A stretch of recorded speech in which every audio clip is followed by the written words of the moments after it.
अरे मेरे बाबा, क्यों हमारे सनातन धर्म को तोड़ने में लगे हो? बड़ी मुश्किल से लोग जुड़ते हैं, इसको जोड़ो।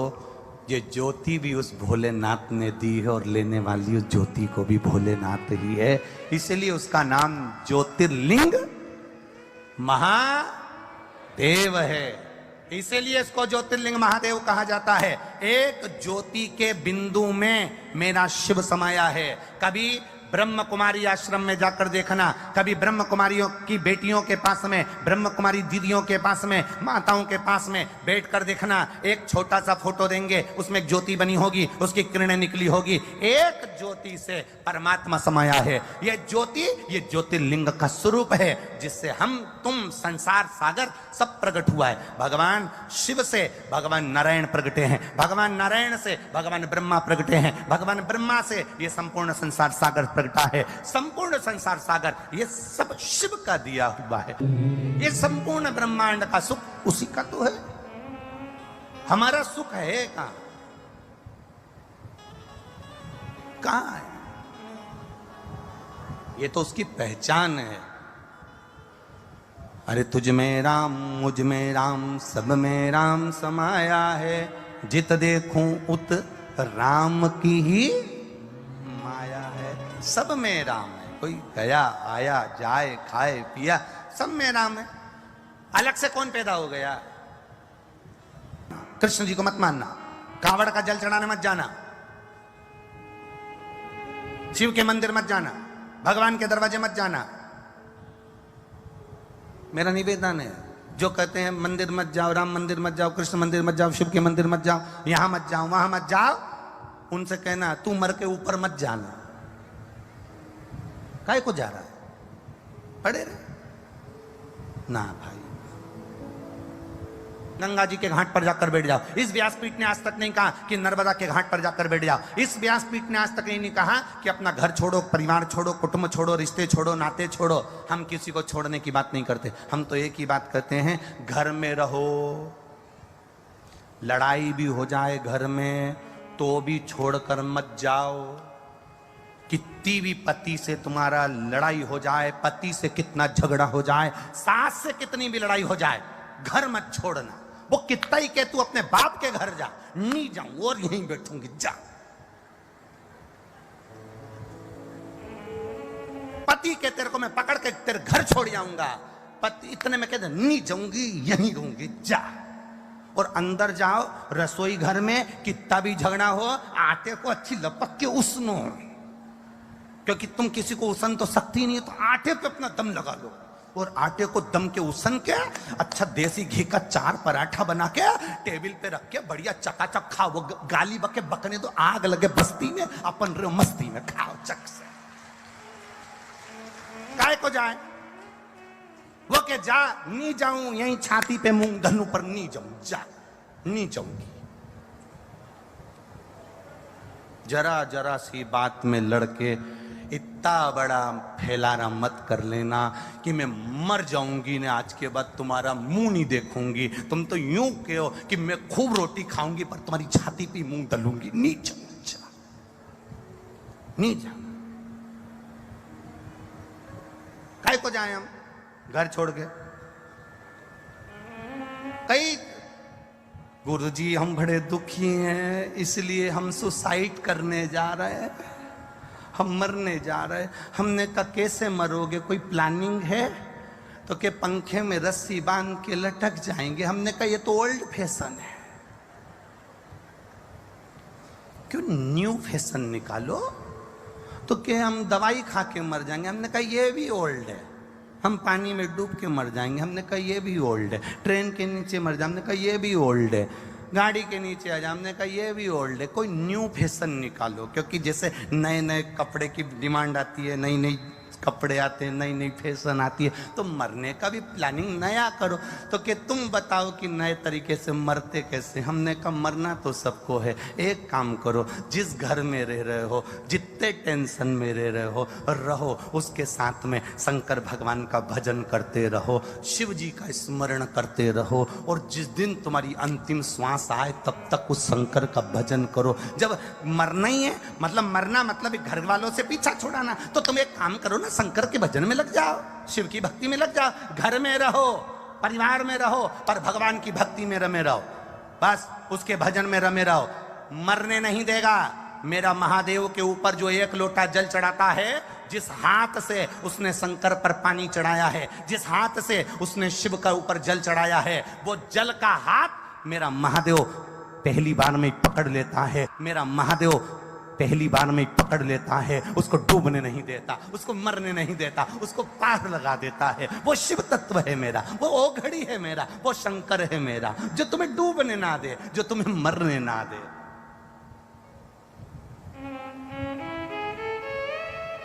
पकड़ लिया उसने हाथ तुम्हारा, पार लगा दिया उसने। ये लड़ाई का जो कारण होता है ना, अविश्वास के कारण होता है। सती मैया और शिवजी का विवाद हुआ था अविश्वास के कारण। राम जी ने कह दिया, शंकर भगवान ने कह दिया, कथा सुनकर आ रहे थे और कथा सुनकर आते आते राम जी के दर्शन हो गए, राम जी का दर्शन हुआ, तो शिव जी ने कह दिया यही मेरे इष्ट देव है। सती ने पूछा इष्ट देव? हाँ। ये भगवान है? हाँ। ये राम है? हाँ। ये नारायण है? हाँ। ये सीता जी लक्ष्मी जी है? हाँ। भगवान शिव ने कहा सती मैया से कि ये मेरे इष्ट देव हैं। सती मैया ने शंकर जी के वचन पर विश्वास नहीं करा। जिस पत्नी का पति के वचन पर विश्वास नहीं होता और जिस पति का पत्नी के वचन पर विश्वास नहीं होता, उसी की लड़ाई अदालत तक जाती है। इसलिए पत्नी का पति के वचन पर और पति का पत्नी के वचन पर विश्वास होना जरूरी है। जब विश्वास दृढ़ होता है तो फिर ये युद्ध, ये विवाद त्याग में नहीं बदलता। जब विश्वास डिग जाता है, जब विश्वास अविश्वास हो जाता है, तब सती मैया का विश्वास प्रबल नहीं हुआ, तब जाकर शंकर भगवान ने सती का त्याग करा। त्याग कब होता है? जब विश्वास डिगता है। विश्वास खत्म मत होने देना।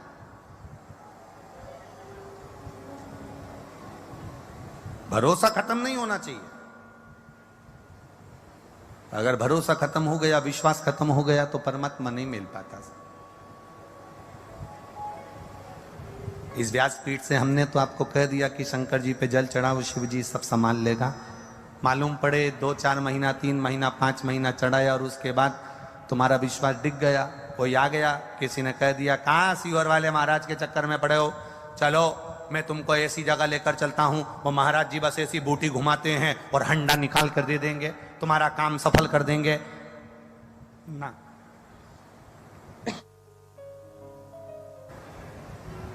ये सब नहीं होता। किसी अंधविश्वास की ओर हमको नहीं जाना, किसी आडंबर की ओर हमको नहीं जाना। हम सनातन धर्म के पहरी हैं। सनातन धर्म के अंदर ना आडंबर होता है, ना अंधविश्वास होता है। सनातन धर्म में मूर्ति पूजन का प्रमाण है। शिव की आराधना करो, भगवान का भजन करो, कीर्तन करो, भगवान को अपना इष्ट मानकर उसकी आराधना में डूबो, उसकी भक्ति में डूबो।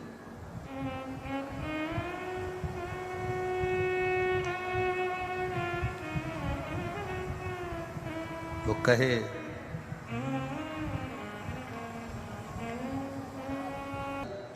एक माताजी ने पत्र लिखा था कि आप कथा में भजन बिल्कुल मत गाना। उसमें नीचे लिखा था तुम भजन गाते हो, हम खड़े होते हैं और बाहर वाले अंदर घुस जाते हैं। हमारी जगह पे वो बैठ जाते हैं और हम खड़े होकर नाचते रहते, और बाद में उनको हटाओ तो वो लड़ते हैं। तो तुम पूरी कथा में भजन मत गाना। अब अलवर वालों तुम बता दो हम क्या करें? काले और कोई अंदर भरा गया तो देखा जाएगा। वैसे तो तुम कम पढ़ते नहीं हो, इधर उधर कूच कर का निर्माण करेंगे। पार्थिव शिवलिंग का निर्माण करो। पर शिव महापुराण की कथा कहती है कि हम शिवलिंग का जो निर्माण करें उसमें हमारा एक स्मरण होना चाहिए।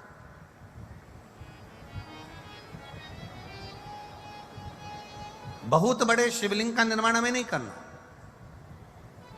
थोड़ी सी मिट्टी लाकर अपने हाथ को जैसे थाली में रख लेते हैं और इस अंगूठे को बड़ा कर लेते हैं, बस इन आकृति से बड़ा शिवलिंग हमारे आराधना में हम अर्थात अपने पार्थिव लिंग का निर्माण ना करते हुए बस इतना बड़ा शिवलिंग का निर्माण कर कर उसकी हम आराधना करें। कितना सुंदर कहा।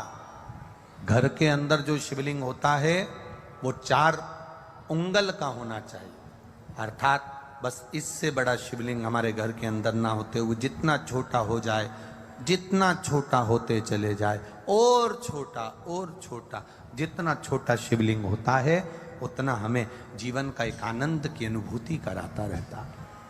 प्रयास करो। शंकर भगवान के मंदिर में जब हम जाएं, शिवालय में जब हम पहुंचे,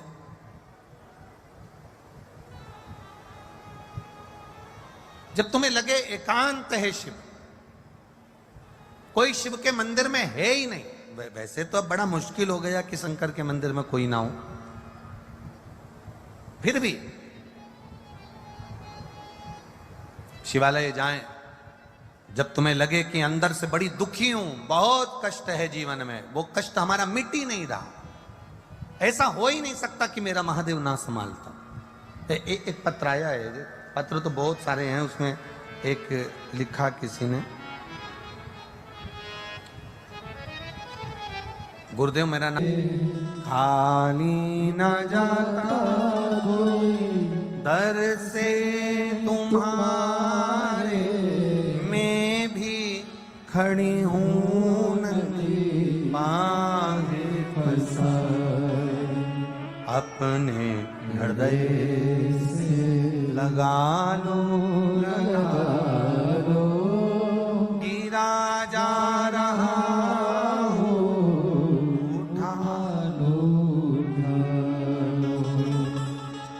अविरल भक्ति आपको शिव के करीब लेकर जाती है।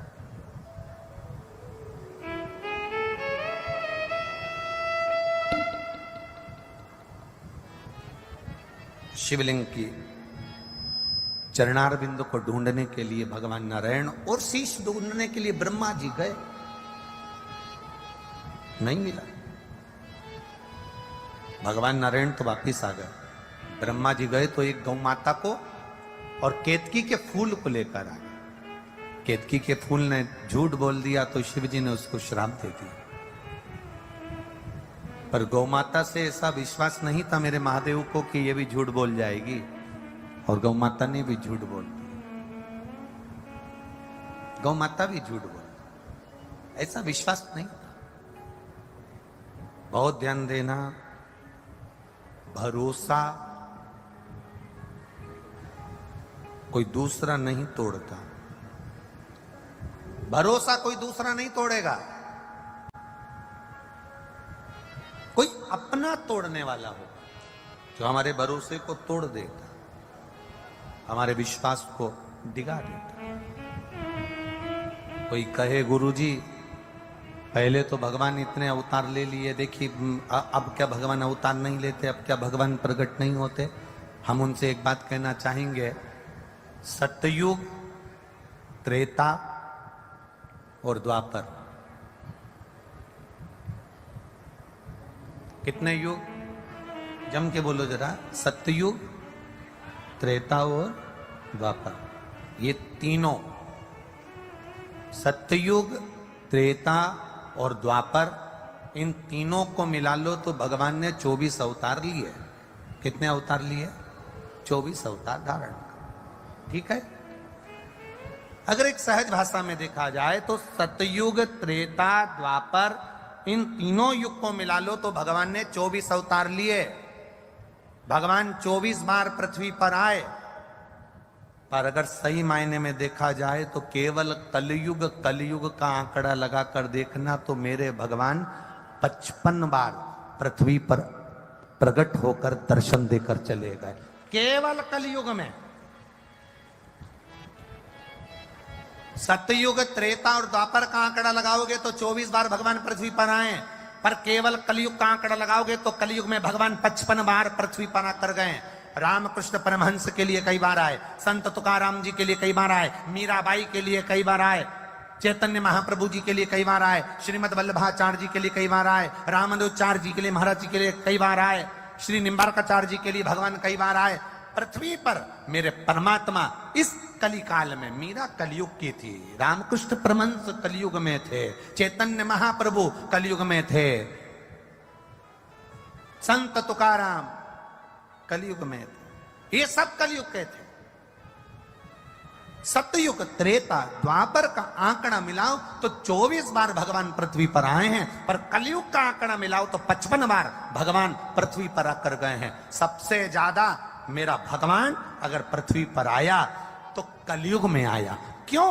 क्योंकि भगवान को मालूम है कि कलिकाल घोर कुठार है, यहां लोग ताना देते हैं तो लोगों का हृदय दुख जाता है, अपशब्द कहते हैं तो दिल दुख जाता है, किसी ने कुछ कह दिया तो दिल दुख जाता है। मीराबाई को कितना कितना कहा, राणा जी ने कितना कहा, संबोधन कितने दिए, जहर का प्याला भेज दिया, सांप का पिटारा भेज दिया, कितने कितने शब्दों से उसको कहा गया।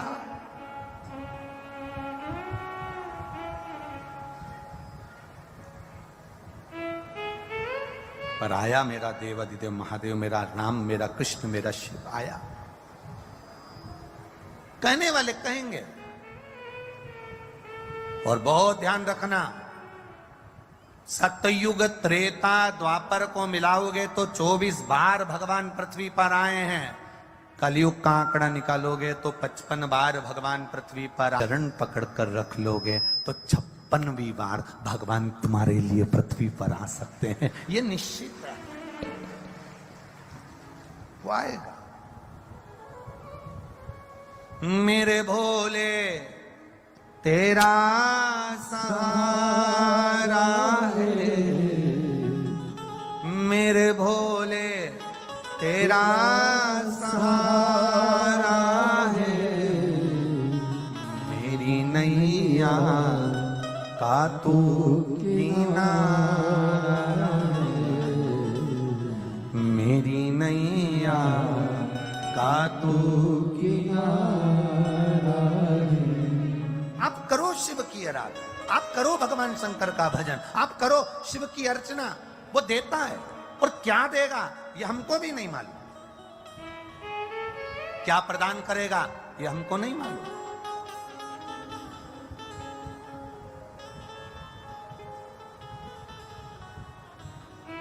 अभी पुष्कर राजस्थान में कथा हुई और वहां भी खंडेलवाल परिवार ही कथा कराए। एक बात आपको कहना चाहेंगे, पुष्कर राजस्थान की बड़ी सुंदर बात, राजस्थान की ये बात जिंदगी में हम कभी नहीं भूल पाएंगे। जो उस पुष्कर राजस्थान में एक बात हुई, वहां जितनी दुकानों पर, जितनी होटलों पर और जितने घरों में माताएं काम करती थी या जो पुरुष लोग काम करते थे, झाड़ू पोछा बर्तन वाले, वो अपने अपने सेठ जी से 7 दिन की छुट्टी मांगी। अब आप समझे जरा उस बात को, कितना सुंदर बात। झाड़ू लगा रही है, पोछा लगा रही है। एक होटल के मालिक ने ही बताया, गुरुजी हमने हमारे वो नौकर को, सेवक को कहा कि तुम छुट्टी ले लोगे तो पैसा कट जाएगा, भले काट लो। तो कहा गुरुजी हमने उनसे कहा हम तुम्हारी जिंदगी भर के लिए छुट्टी कर देंगे, तो क्या बिल्कुल कर दो।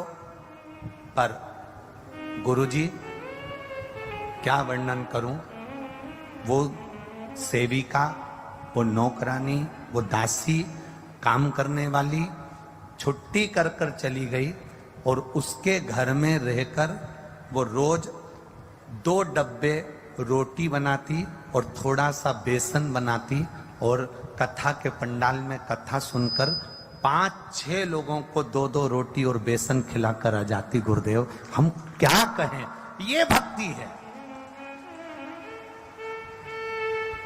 जो दुनिया का सेठ नहीं कर पाता, वो एक साधारण से साधारण व्यक्ति घर से 2 रोटी लाकर, 4 रोटी लाकर, 8 रोटी लाकर, डब्बे में भरकर, पर्स में लेकर, 2 पानी की बोतल लेकर, थोड़ी सी टॉफी, थोड़ा सा बिस्कुट का पैकेट लेकर, जहां कथा सुन रही है जनता के बीच में, जहां जगह मिल जाए वहां बैठकर आसपास वालों को खिलाकर चली जाए। अविरलता भक्ति का जो एक बाढ़ भक्ति की जो बाहर देखी है पुष्कर राज की धरा पर, वो जिंदगी भर नहीं भूल पाएंगे। ये राजस्थान है, ये राजस्थान। आपकी अविरलता भक्ति होना चाहिए। बार बार शिव भक्त आपके नगर में, अलवर में नहीं आने वाले।